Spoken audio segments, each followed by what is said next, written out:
warm welcome to you from all of us here at Powers Court with Kilbride. Sunday, the 19th of February already, the Sunday before Lent, as we have Ash Wednesday this coming Wednesday. And today is Transfiguration Sunday. Today, in our Gospel reading, Jesus invites his disciples, 3 of them, to accompany him up a mountain and is transfigured before them. You're welcome to join us now for the next 15 minutes in this little square as we come together in the presence of the ever-present Christ. And we open now with a moment of prayer.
"6 days later, Jesus took with him Peter and James and his brother John, and led them up a high mountain by themselves.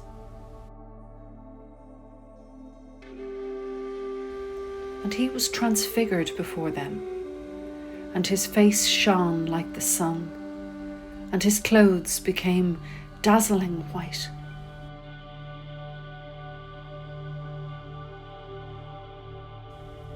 Suddenly there appeared to them Moses and Elijah talking with him.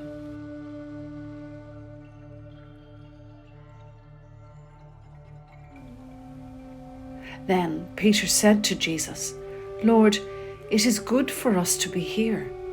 If you wish, I will make 3 dwellings here, one for you, one for Moses, and one for Elijah."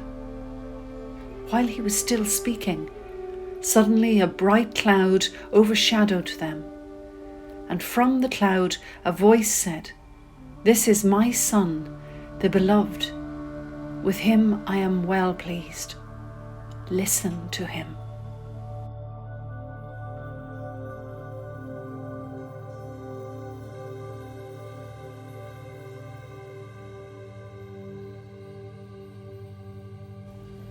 When the disciples heard this, they fell to the ground and were overcome by fear.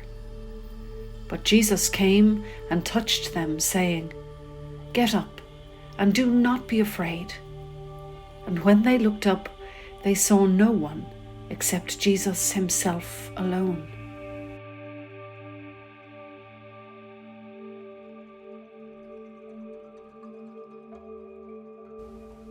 As they were coming down the mountain, Jesus ordered them, "Tell no one about the vision until after the Son of Man has been raised from the dead."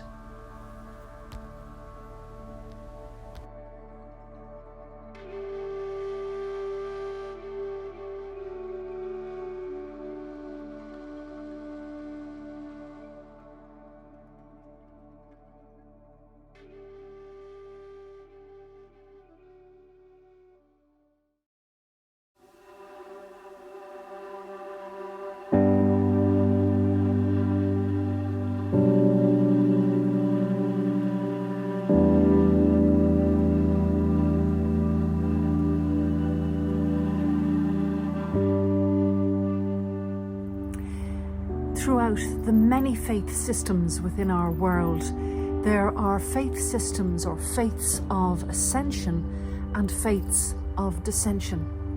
What I mean by that is that the ascension faith systems tend to believe in more, tend to believe in the unseen, the greater power that we would call God. The descension faith systems place the sacred in earthly things.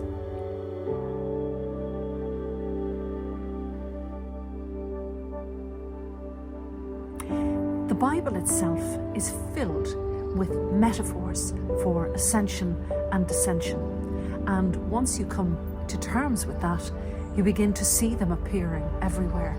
Some examples of descension would be valleys, caves and caverns, wilderness and deserts, and even the belly of a whale. It's our human experience of descension, the difficult crises in our lives. But opposite that, there is also an ascension spirituality as well. And this is mostly found in Scripture on the high mountaintops. Mount Sinai, Mount Tabor, Mount Horeb, and how about the Mount of the Beatitudes? In the Old Testament, this morning in our churches, we find Moses on Mount Sinai, in that thin place where heaven meets earth, and he encounters God. But he is not allowed to see God's face. Whereas in the Gospel, again, Jesus draws 3 of his disciples up a mountain, and they very much do see God's face in the shining face of Jesus Christ.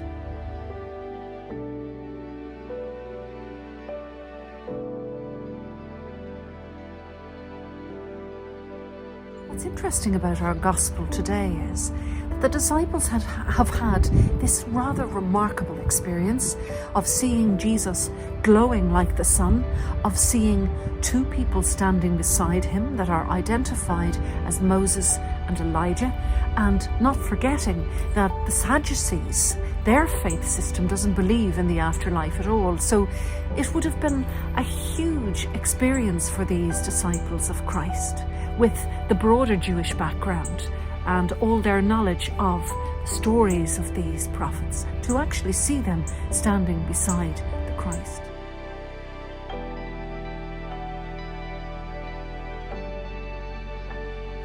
And then, of course, as we hear, the cloud descends and God's voice is heard one more time. We heard it at the beginning of the Epiphany at Jesus' baptism. "This is my Son, the beloved, in whom I am well pleased." And again in the scripture today at the end of the season of Epiphany, we hear God's voice say, "This is my Son, the beloved, listen to him." What's fascinating about our gospel today is that there are many ups and downs in it. Jesus ascends them, draws them up the mountain ascension, and they are fallen down in fear, dissension. And he comes and touches them. And the touch, I think, is very important. And he gently says the words, "Get up, do not be afraid."